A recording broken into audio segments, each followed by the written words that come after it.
And what's going on, everybody? Welcome back to another episode of the Designated Players and MLS podcast. Today, while we're still in the middle of the Gold Cup, still in the middle of the Club World Cup, MLS is in its mid-season meh period where do you know if games are happening? Maybe. Who knows? Because we're playing in the middle of all these other tournaments. So instead of doing any of those recaps, we went over to Tom Bogert's Twitter and we found some big transfer news, and we're going to react to it because what better thing to do with the summer window just about to open up in a few weeks than to look at some rumors of players coming and players going. So this should be a really fun episode. I'm Andrew. That's Connor over there. And here is your MLS rumor recap. What's up, buddy? It's been a minute. No, it's been an hour. We've been sitting here for an hour and we Don't haven't break the recorded. fourth wall. No, Rule there are number there are no one. walls left to break. I've broken all of the walls. I'm sorry. I listen, we both took math class together. All right, we know that there's only so many walls that we can break before you're at like there's no more walls left in the shape. Our We audio are listeners what can't. what is this? 2 minutes in and you're already fed up? Our audio listeners can't see the pain on my face from you trying to It's a stretch new that so record. far. Oh man, but you know what I want to see you stretch? Pause. I want to see you raise that scarf and stretch it nice and long. What a Show me what you're start to rocking this today. episode. Oh my goodness. This is what happens when we Um, don't record for more than a week. We get crazy. I've gone full Euro snob. Um, Boo. for some reason, I thought we were talking about Club World Cup today. So, in honor of the Club World Cup going on, I think I did scarves for probably all of the teams that were in there already. So I'll do it for the last one. That's part of that. My other favorite team, as Landon Donovan would say. Nice. Good callback. Um, I actually know what we're talking about on any given Tuesday, and Well, I that's know why I now.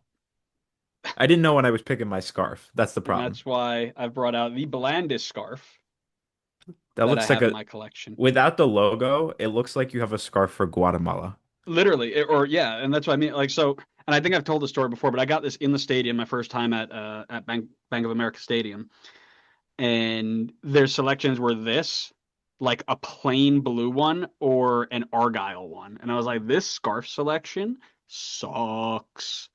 They're So new. They're working on it. Give them some time. yeah, yeah, but I should have brought out this guy right here because I got myself another Club World Cup scarf, and it's got I don't know if you can see it, but it's got the crown from the Crown City or the Queen City, I guess they call it. So I've got the peach butt and the Charlotte Crown, which I think is really really cool. And we know the peach button is better. Yeah, I mean the crown actually applies a little bit better, especially to our first topic here because we're going to Charlotte and talking about one of their players heading on the way out. How about that for a transition, by the way? It would A week it was off and okay. I still got it. We're talking Patrick Agyemang to Derby question mark because this is a topic we spoke about with our friends at the Ram Review podcast, and I say we, I only meant me because Connor was busy, lame. Um, the episode actually just dropped today at the time of recording, so this is Monday the 30th. So make sure you go check that out if you haven't already. Let them know we sent you. But we were talking about how Patrick Agyemang, USMNT's starting number 9 and star striker, if you will, all the Euro snobs agree, um, is being linked with a move abroad from Charlotte FC. And right now it is Derby County who is in the championship and they're leading the race at the moment. However, there are other clubs circling and it's getting a little bit messy. Derby have put in an $8 million bid plus some add-ons, which Charlotte denied. And they have yet to book a medical or anything of that sort because obviously Agyemang at the Gold Cup. But with Charlotte turning down the offer and other clubs circling, it is reported that Pat Agyemang wants to go to Derby. So my question for you is that the right move? Should he want that move? You know what this move reminds me a lot of? Josie Altidore to Sunderland. Not exactly. But close. I also don't think he went straight from Major League Soccer to Sunderland. Didn't he go to No, like he went to AZ first? Valencia, but we don't care. All right. Well, then it's not a good comparison if it's not the same situation. It reminds me of Daryl DK. It's Nice. it's a move from an up and coming player in Major League Soccer who kind of like made a name out of nowhere. I'll say out of nowhere because it's like I compare it to like a Jordan Morris. Like Jordan Morris kind of had a lot of hype coming in. Didn't hear much about DK before he kind of took off. Same thing with Agyemang. And now they've got an opportunity to make a move over to Europe, and I think Championship is a good first like landing spot for them because I feel like, we've talked about it before. I feel like the level is pretty similar between Championship and Major League Soccer, at least for a lot of the clubs. I mean, a lot of the Premier League teams that get relegated down are probably still a lot stronger financially and on the field, but I think generally it's a good step to kind of like not have to jump like drastically jump up in level. So I think it's a good like I think the championship in general is a good landing spot to kind of like get your feet wet and also just not have like a huge cultural shift either. Like you go over, you already speak the language of, a lot of your teammates, just around like life around like should be a bit easier to assimilate there. So yeah, I mean, I think championship in general is a good move for guys moving away from Major League Soccer. Yeah, I think I would generally agree with that. And there are two ways that I take this. One is for just his development as a player and for his career and things like that. And the other one is about the World Cup. So I'm going to start here with just his ability, like just his personal soccer career. And I think you hit the nail on the head, right?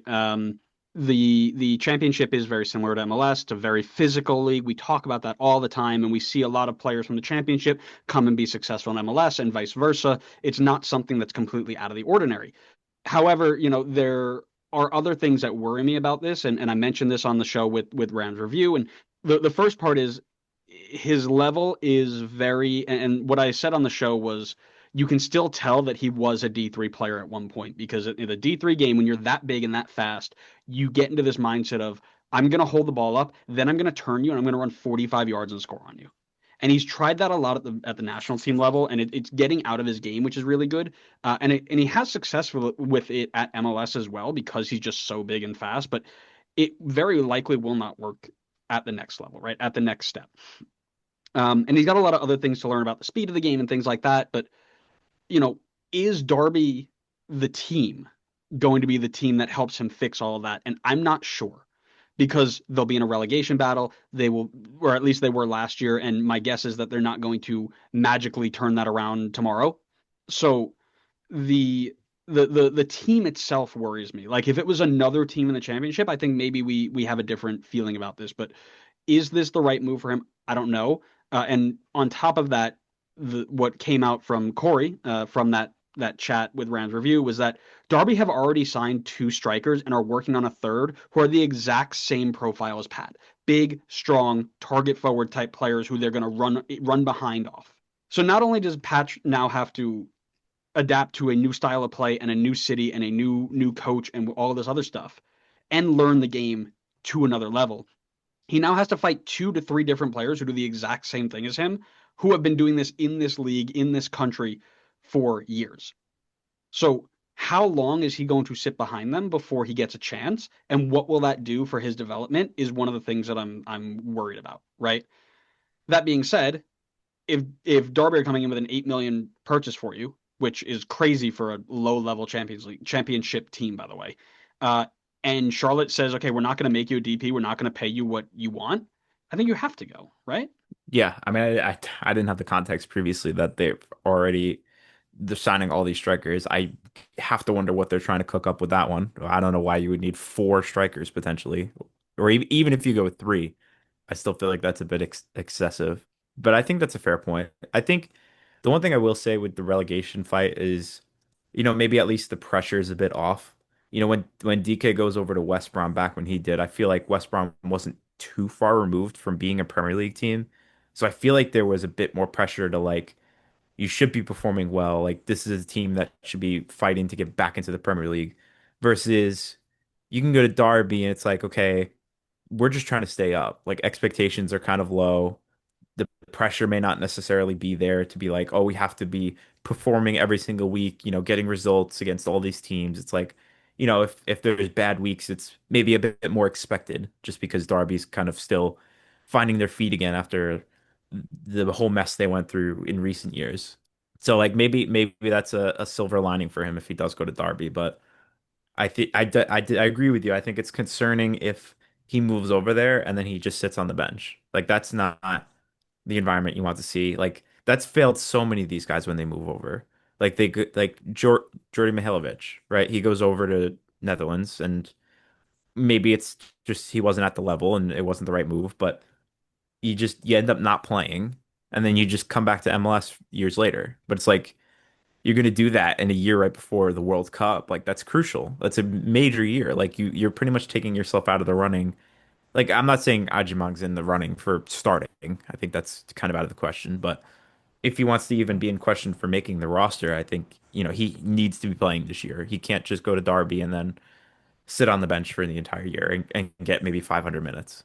Yeah, well, like I said, completely agree there. And not only do we have to worry about his long-term development, but we also have to worry about his short-term development because for those of you who don't know, this time next year we're going to be in the World Cup at home on home soil, and you can argue, and people have, and we probably will at some point too, that he is on the bubble to make the World Cup roster. And Connor just mentioned it. I'm mentioning it. You can have that argument. Is he a starting striker? Maybe, maybe not. Connor doesn't think so. I think so just because I think it'll get people mad, and I would love for that to happen. Stir At that the end, pot. at the end of the day, this decision is also going to impact if he makes the World Cup roster. How do you see this impacting his World Cup chances? It all comes down to game time, I think. I mean, if he goes over there and does not get game time, I don't think you can call him in. I think the striker pool has a lot of people, granted, a lot of them who don't perform for the national team, but they have a lot of people in that pool. So it's going to be competitive. And I think you've got guys that are definitely ahead in the pecking order. Like, someone like Balogun, who, like, surely if he's healthy and, like, hasn't played 0 minutes the entire year, is your at least number two, probably starter. So I think the rest of the guys that get called in for that striker spot, it's going to come down to form. Who's hot, who's in form. You bring those guys. And if you're not playing, you're not in form and you're not getting called in. So I think it's massive that he gets game time. If he's going to make this move for him personally, he's got to feel confident that he can get game time there. Even if it's not right away, like he's got to be able to work into that starting lineup relatively quickly. Yeah, well, and that's my big. I'll use the term worry. I don't know if that's the right word, but that's the word I'm going to use. And specifically, it's an approach on how where is his mindset at that is going to make that decision for him. So if he moves now and he gets 0 minutes from now until next May, he does not go to the World Cup. Period. Like you said before, and I don't think anybody can argue that he should be there. That would be like arguing John Brooks should have been in 2022 when he didn't play for a year before the World Cup. Then it comes into this idea of okay, what do you want to do? Are you willing to take that risk where maybe you don't play, you fall out of favor, and you miss a home World Cup, a once in a generation World Cup, and then leverage that by saying, okay, I'm going to miss this, and I might be striker three, and I might not get it on at all, but I'll still be there. Or you say, okay, I'm not going to do that. I spent 4 years playing at the championship or wherever he ends up going after this, whether he's in Belgium or whatever. And then I'm preparing to be either striker two or one in the 2030 cycle, right? Like that's what's up here because he may not. This move may take him out of 26, but it might set him up for 2030. But does that matter for him over a home World Cup? And that's going to be the question he has to ask. Me, I don't take that risk. But that's why I'm a podcaster and not a pro soccer player because I never took risks. I was very safe. No, What you about can't. You you? can't take that risk. No, no, no. You cannot take that risk. You can't because your career can completely flip upside down tomorrow. You can't be like 5 years down the line. I'm setting myself up for 5 years down the line. I think you have to take what is right in front of you, and what is right in front of you is a World Cup in your own backyard in 1 year. You strive for that. To me, that's no question. You don't put your chips for 5 years down the line when, you know, you never know what could happen. God forbid there's an injury, like a serious injury, you could just never fully recover from it. And then it's like, okay, I put all my chips in this and now I came up empty. Where it's like my chances were much higher before if I had just went for it in 2026. So I think you definitely this is my personal opinion. I'm sure people can have others, but you just you got to take what's in front of you right now. You don't put your chips in for 5 years down the line. I would tend to agree with that, but it may be tough if they are throwing, a 300% pay raise. That might be tough to walk away from, right? Yeah, yeah, very fair. So definitely going to be interesting to see how he approaches that. But Speaking of money, I think Charlotte are crazy for not taking 8 million for him. I mean, like I think that is a good sum of money for Agyemang here for a guy that hasn't topped 10 league goals yet and is already how old is he now? 24, almost 25. Like that's not old, right? But you're not talking about a 20-year-old who has scored like 10 league goals. Like he got six so far this year. He had 10 last year.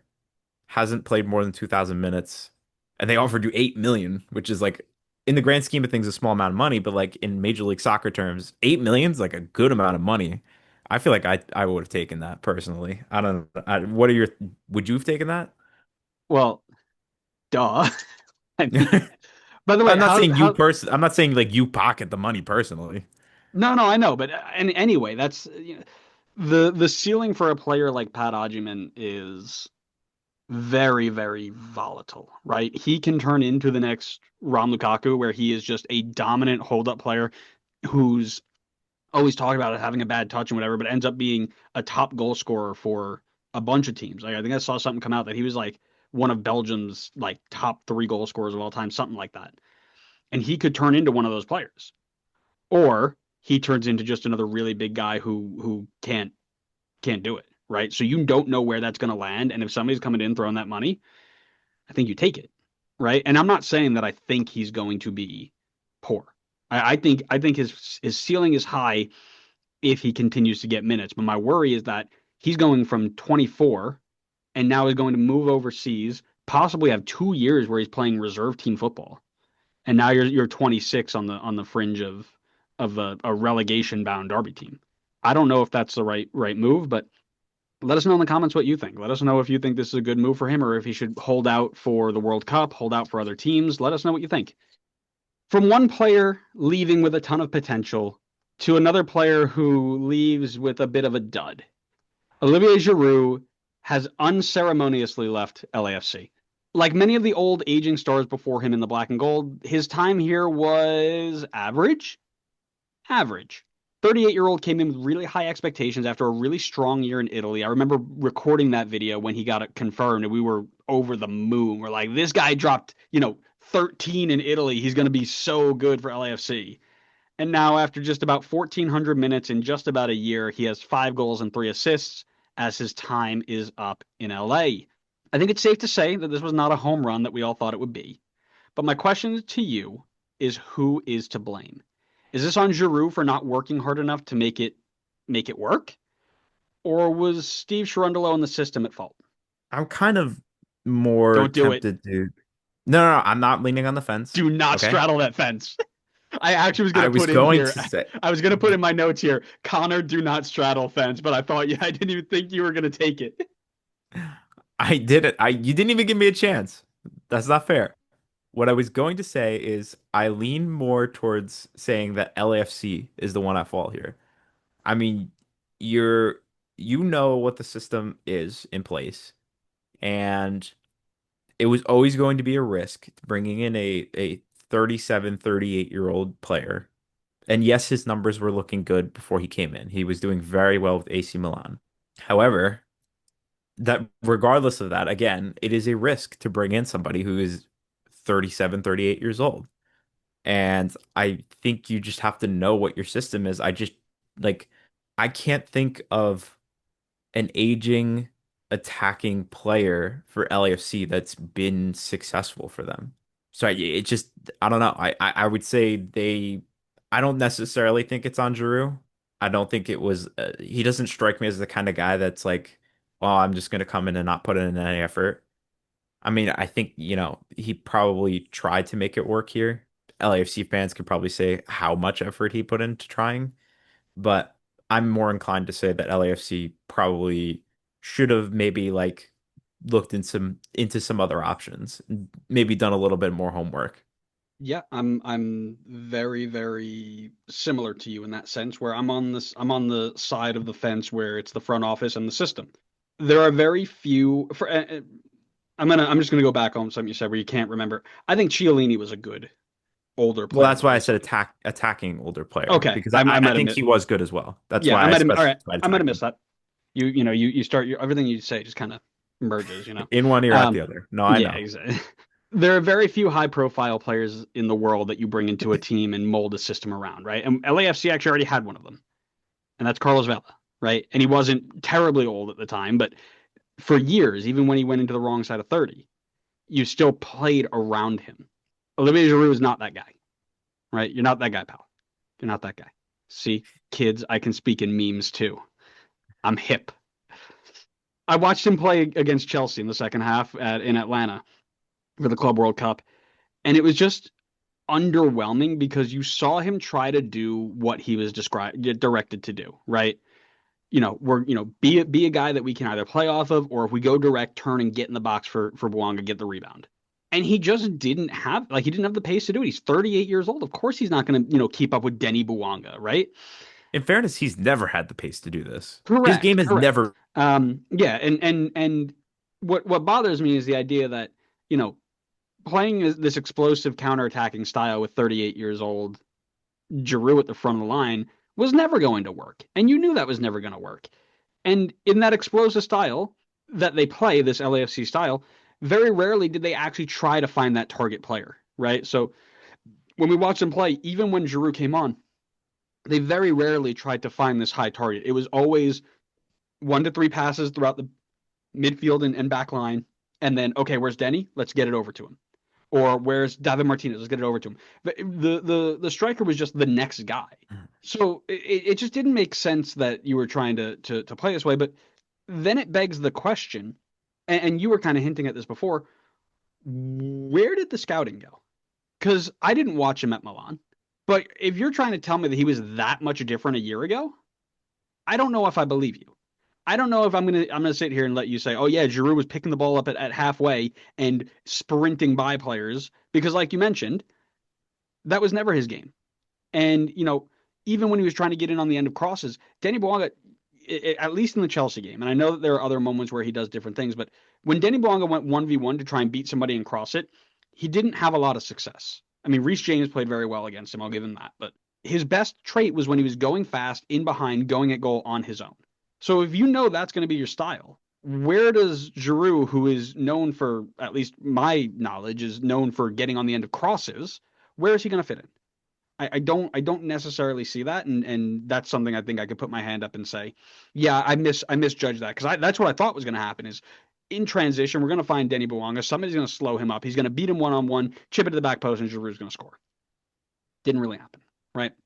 But I don't think you can fault Giroud for the effort. I think he gave it his best, and it just wasn't a good fit for him. And I wish him all the best as he returns to retire in the French retirement league because that's where all the people go to retire. That's where they retire. That's where clubs are failing right now Oh my with their God, it's promotion relegation. yeah. If only they had something like Pro Rel to keep these clubs from failing and going into liquidation because it doesn't happen when you have Pro Rel. Did you know that? I did. Oh, well, good. I'm glad because if you didn't, get on Twitter. People on Twitter will tell you. But don't look at France. England's all that matters. Speaking of England, Tangent over. oh no, speaking of England, we're going right back.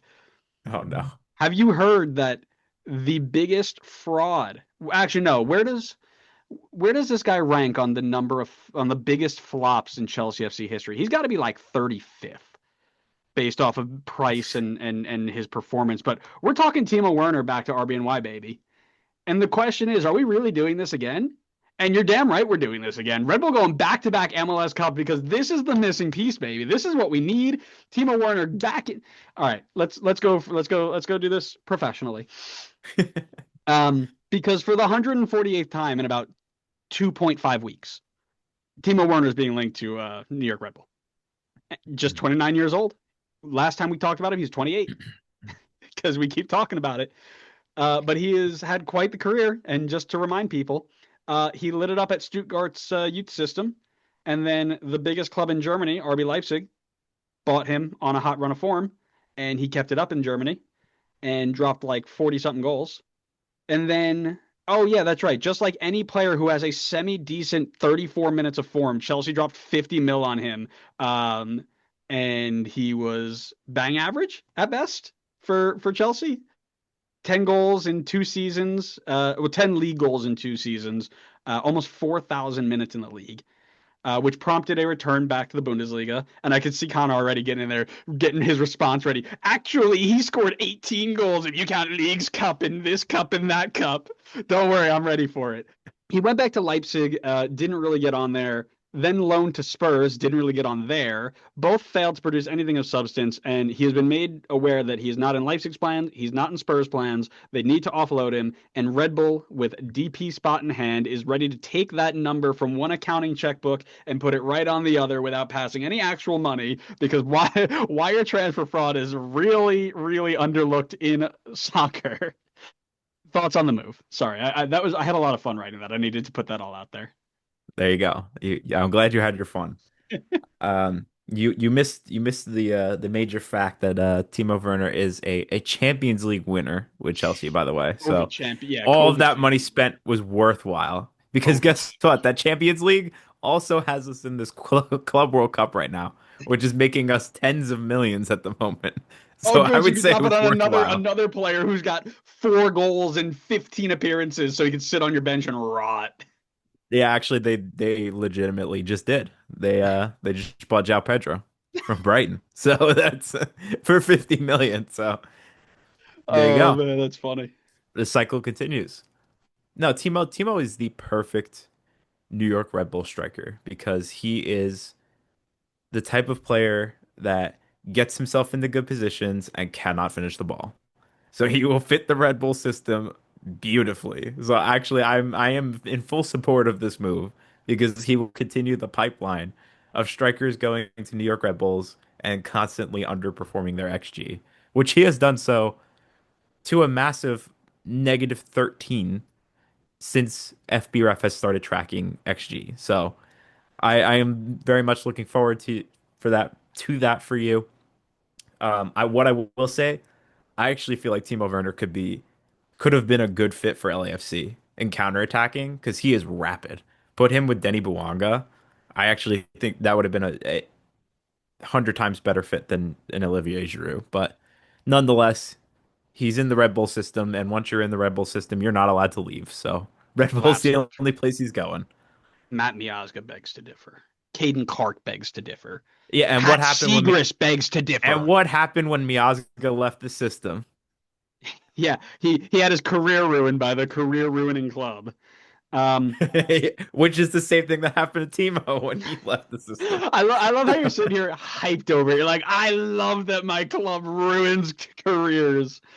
I'm not, Oh, listen, I am not hyped that, listen, they've ruined a couple careers along the way. But you know what?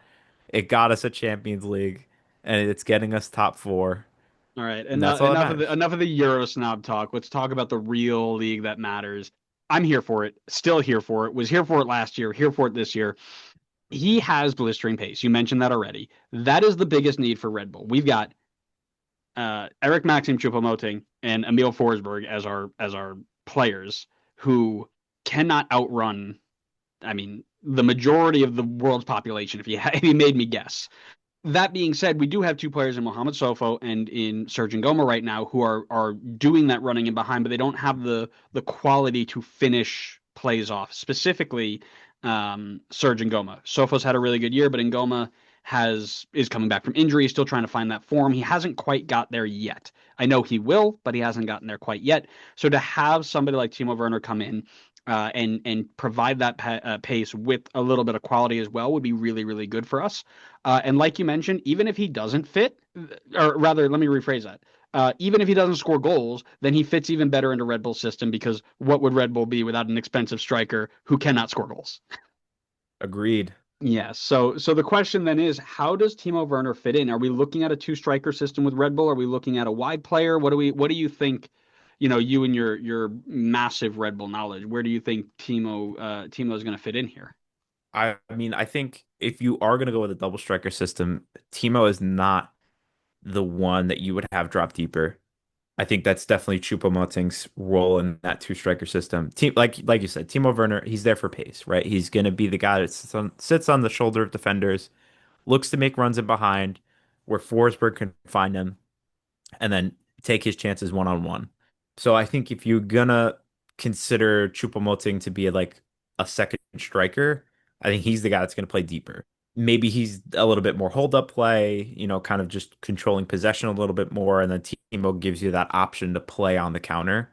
So maybe it just kind of gives guys like Forsberg a couple different options on how they want to play things out, and lets them have a little bit more expression and like how they want to play. Read the game as it's going on and not just be like, we're going to stick to this rigid Red Bull system and just cross our fingers and hope that it works. And, it's worked in the past and it's got us consistently solid results. So, it feels like a change of direction if that's the way they're going to play it. For Red Bull to kind of like, be a little bit more fluid, give some more options on the field instead of like sticking with the Red Bull way. Yeah, and I think, I don't know if I want to see him as a second striker because that would involve a lot of change and moving of players in a system that has worked relatively well for us to, a relative degree. We haven't created a ton of chances, but for the most part, we understand the system. We keep the ball really well. We're on the ball all the time. We're just missing that final piece, which I think comes when we have more speed going in behind, right? Defenders, it's easy for them because everything's in front of them. We don't have a lot of people, threatening in behind. And I think that's something Timo Werner can do, especially if we use him on the right side, for example, because somebody like Alexander Hack, for example, loves hitting that crossfield ball. Omar Valencia loves hitting that crossfield ball. Finding him in open space where he can just take one touch in behind the back line and go, I think is going to be really good for Red Bull, right? Um, and this is something where he is basically going to just be a Lewis Morgan replacement because Lewis Morgan, after playing 14 minutes in the first game, getting hurt for 4 months or however long he's been out, comes back in his first ever game in the last 22 minutes, he gets hurt again. Right? Like I don't think he's coming back this year. If he does, that'd be great, but it's pretty disappointing.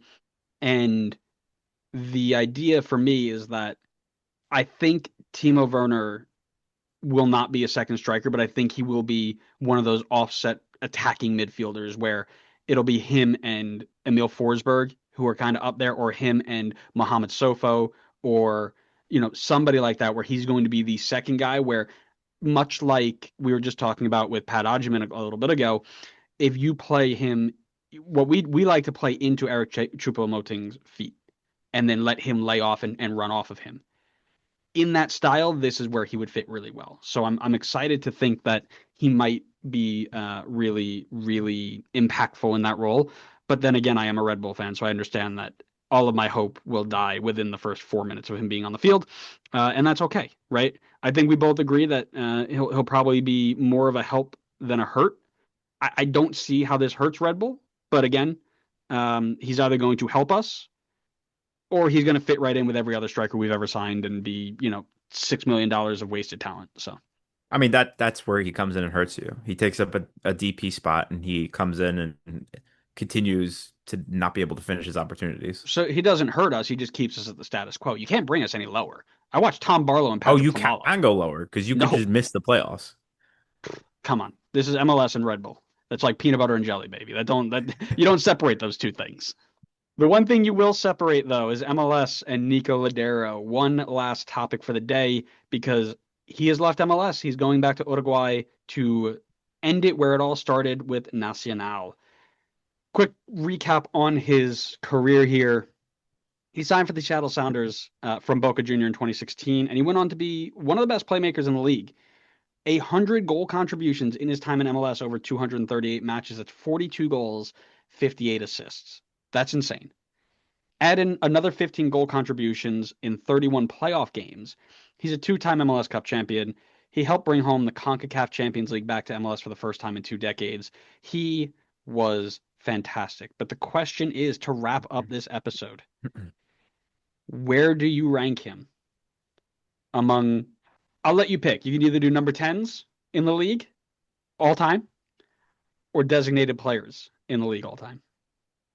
I'll do number 10s, which is difficult, right? Because this opens up a whole debate of who counts as the number 10. And I'm not having that debate right now. Don't you So dare. Don't you. Where's Adam? Where is he?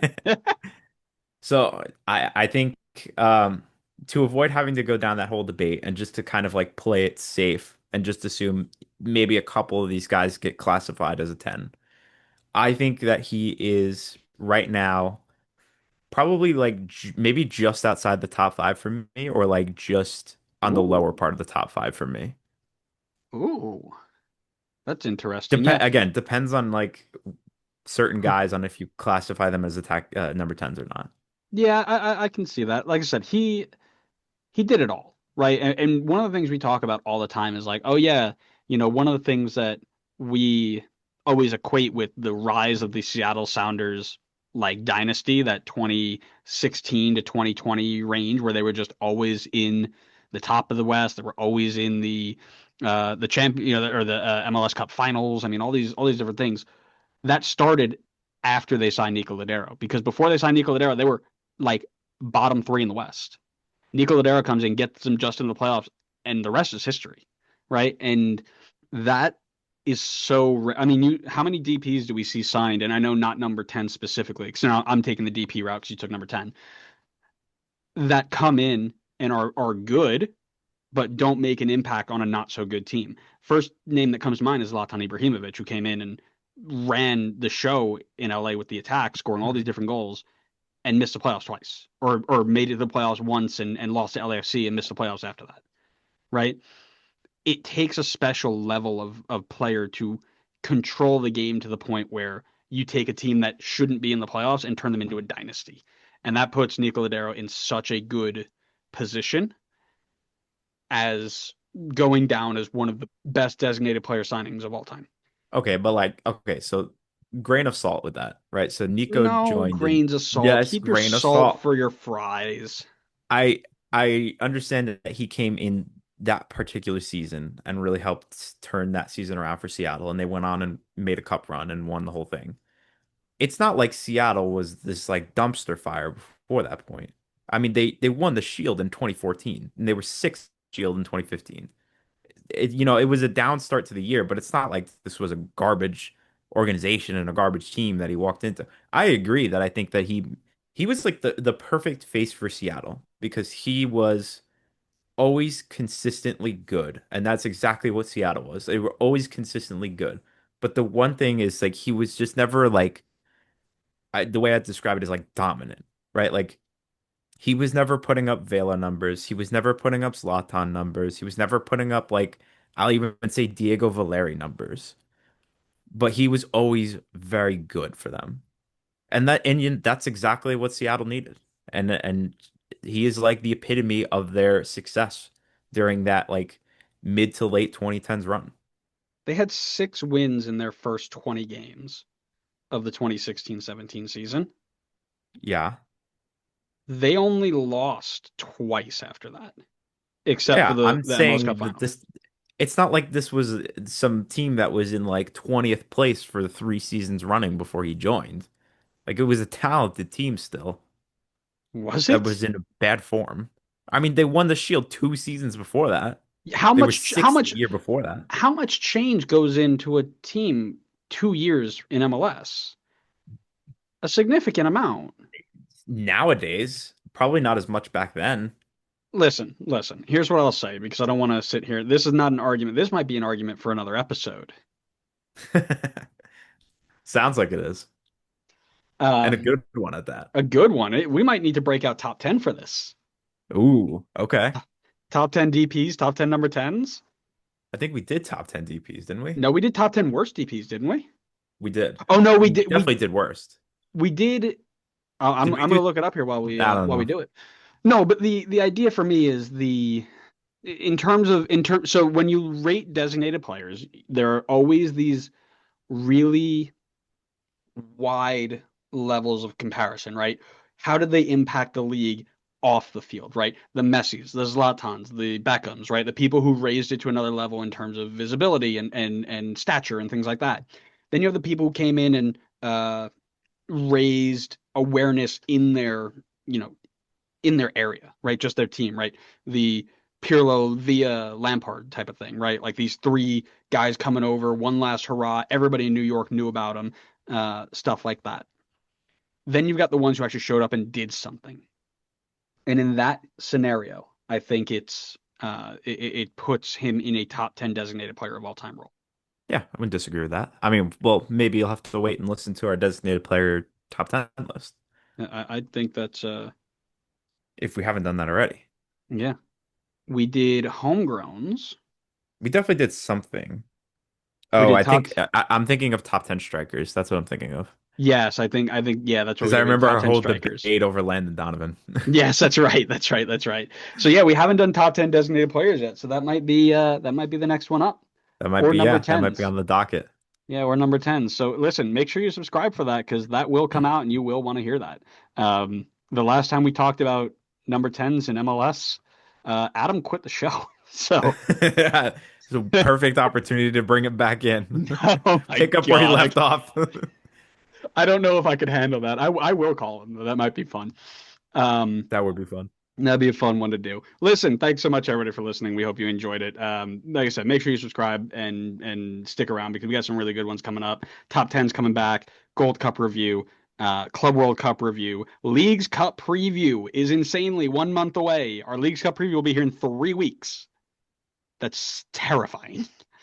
Um, but make sure you're following us wherever you get your podcast and on social media so we can interact. We have been absolutely blowing up lately. I feel like we're getting like 5 new TikTok followers every day. We're getting tons of likes on Instagram. Twitter's going through the roof. I mean, just get on over. This is where it's all about. So if you're not here, that's not cool. Uh, be cool. Get here. Follow us. Tell your friends. Tell your family. Tell your dog. Tell Connor because I don't think he follows us. I do. That's On all questionable. platforms. Oh, which ones are they? TikTok, Nice. Instagram, Nice. Twitter. Okay. I don't think we use Facebook anymore, but I No, probably we don't use follow us on Facebook Facebook. anymore. Um, that's probably all the places I follow you on. Yeah, that's about right. And then we're also on Blue Sky every once in a while. So, Yeah, um, that I don't have. So yeah, I and don't follow I've you. kind of gotten away from that too. It's just too much cross posting. It's literally just copying and pasting. I'm like, this is too much for me. Um, but thanks so much for listening. We hope you enjoyed it. We'll see you next time on the next episode of the Designated Players MLS Podcast. See ya.